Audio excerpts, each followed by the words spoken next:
Hi everybody, Christina with PMA US TV. Once again, I'm out and about. I look a hot mess, so if there's anybody who's like a hairdresser and wants to like donate some time to me, see me. But here, listen to this. It's not about me, it's about the people that I interview. You all know that. I don't really care what I look like. It's all about you. Okay? And this young lady, come over so we can see you.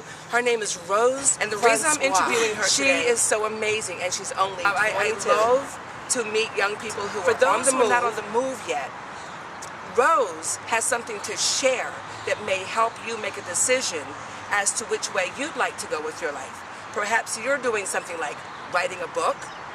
Perhaps you're from another country and you want to share some information. Let's talk with her for a moment. So you wrote a book already. Yes. And you're 22. I am. Okay, so tell us where you're from. So, like she said, my name is Rose Francois. I'm from Port-au-Prince, Haiti. In the Caribbean, if you guys aren't familiar with that area. So there's the same island with the Dominican Republic. I came to America when I was 4 months. I have no accent, but my first language was French Creole. Let me rewind that thought. You're going a little fast. She's from where? Haiti. From what part of Haiti?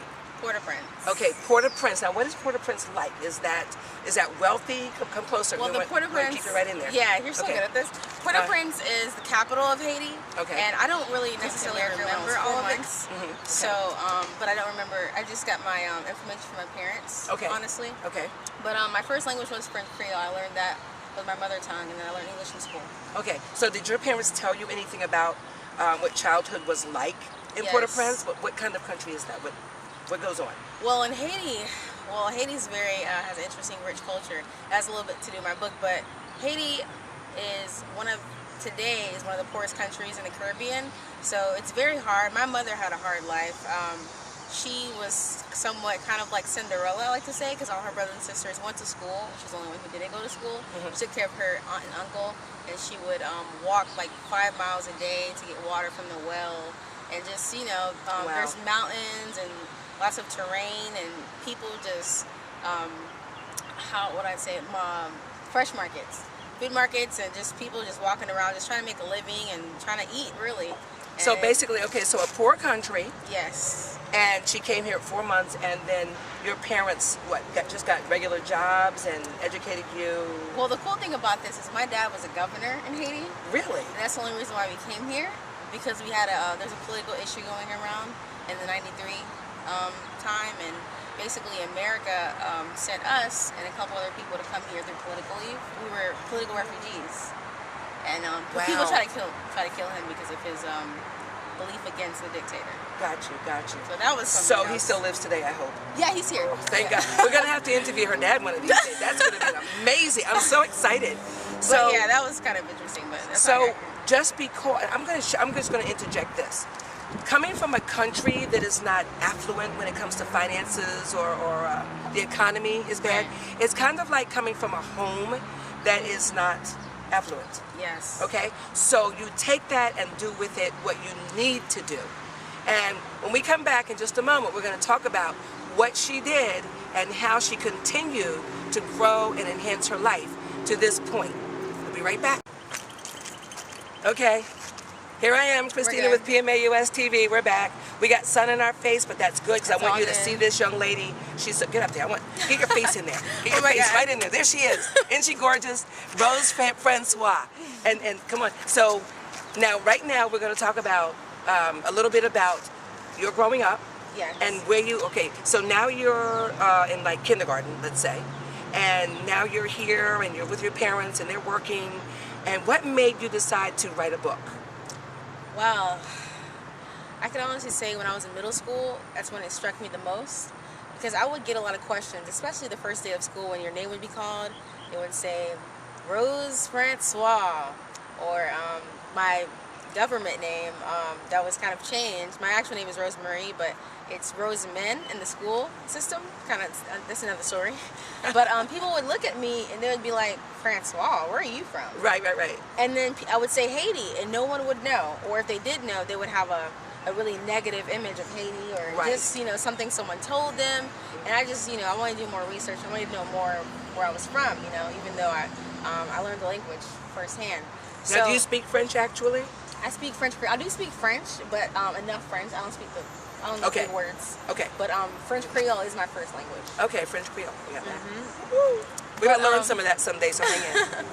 But yeah, so with that being said, I basically asked my father and my mother questions about their childhood and just generally how we got here and why we came here. And my dad told me, hey, I was a governor, we came here on political leave. And I was like, oh my God, that's crazy. And from there, I would research and research. And I found out a lot of things about Haiti that I never knew. Haiti was the first black republic, the first successful slave revolt in history.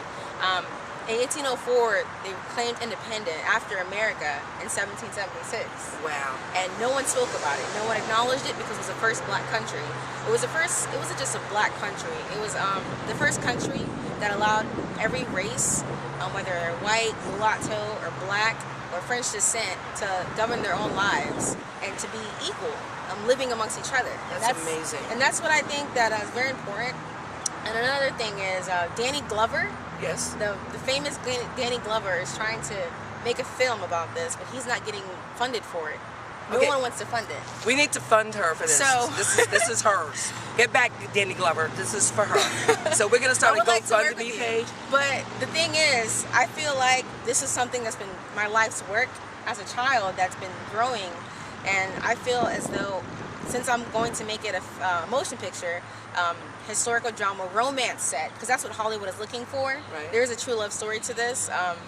One of the guys who was a major fighter for Haiti, Toussaint Louverture, his love story with his wife, I believe, is a great center around the whole story. So I think that's a good look for Hollywood. And also, another thing is, last I'm gonna talk a lot, but there's no white heroes.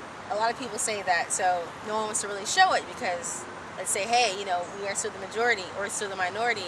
But John Adams, the John Adams, second president of the United States, he gave weapons to Toussaint Louverture, and without him, we would not be able to be successful in the revolution. That's amazing. But nobody talks about that. That's and recently, amazing. There was this guy who just wrote a book last year about that. The Okay. exchange between John Adams and Toussaint Louverture. So, but you have that history. I do. Okay, awesome. So now, do you have a book already? Are you working on something? What is happening? I don't have the physical copy. I didn't publish it yet because I went through a couple publishing companies that I felt like was a scam. Honestly, God was telling me, don't go through this person because I felt like you're either steal my work or copyright issues and just scam me. So I haven't published it yet. Okay. I spoke with a professor who told me to do it independently, honestly. Okay. Or go on Amazon, stuff like that. But I'm going through that process. But when I do, it will be Well, out. let me ask you this, because Okay. I just thought of this. Do we need to do a GoFundMe page for you to help you progress and do more study and research and write and That would be awesome because Okay. I plan on going to Haiti to the actual fort that they created in 1794 when they tried to basically watch out for the foreign invaders and fight them off. I just Okay. want to do some more issues and basically talk to the Haitian government, but that's another story. Ugh, There's a lot She's to do. 22. I love There's it. a lot to do, but I feel like this is right. I feel at peace with this. Okay, that's a good thing to say. Now, with the young people that I mentor, that's one thing I tell them. If you feel peaceful about something, then go with it. Just flow with it. God will bless you and open Right. doors and move you through it. Exactly. And that's exactly what you're doing. Exactly. So are you going I to try school go- now, or I actually got my bachelor's last Thursday. she's 22. She has her bachelor's in what? In Converge Communications. Basically, it's public relations, marketing, advertising, production media, and grant writing and persuasive writing. She's 22. I love this. Okay, so I'm hoping that some young person out there gets something out of this. Move forward. Don't be afraid to step out and just go for it. Do what you love, and you'll end up getting paid for it eventually. There you go. I like that. It's true. This is what I love. Can I just get paid for this, okay? All right. You will. We're going to end this right now, but we're going to come back again soon. Follow her, and do you have a web page, Yes. or Facebook or anything? I Give do. us that. Follow me at Rose Francois on Facebook. It's my personal page, actually. But I think it would be cool to follow me there because I'm going to basically link you to where I want to be. But also on Twitter, R Francois Films is the main thing. Okay, spell that out for everybody. R Francois, Francois,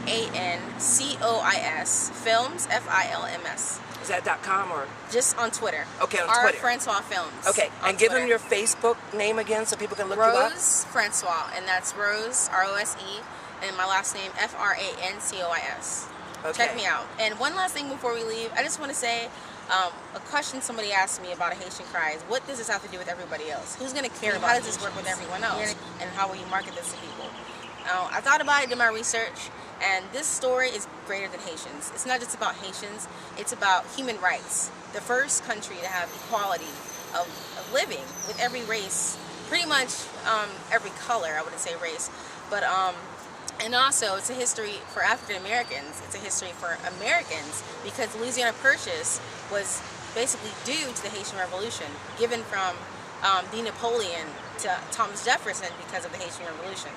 It's all in one, a North American history that I think is well deserved the voice that it needs to have. And it's going to be called a Haitian cry. A Haitian cry. Okay, a Haitian cry? A Haitian cry. It's called a Haitian cry not because Wow. of tears, but just like crying out, Crying like, out. hey, this is something that's need to be heard, that's never given a voice. Excellent. She's awesome. I love her, but it is 91 degrees, so It's we're going to hot. go. I just got off work. I know I'm a mess, but I had to get this out to you. She's so amazing. I'm so proud of her. Here, let me wipe the sweat off my hands. Yeah, we're really sweaty. Thank you Thank so you so much. And you will see more, and we will be talking to you again. So stay tuned to life and keep learning. Gotta go take my Bye. shower and relax. Bye-bye.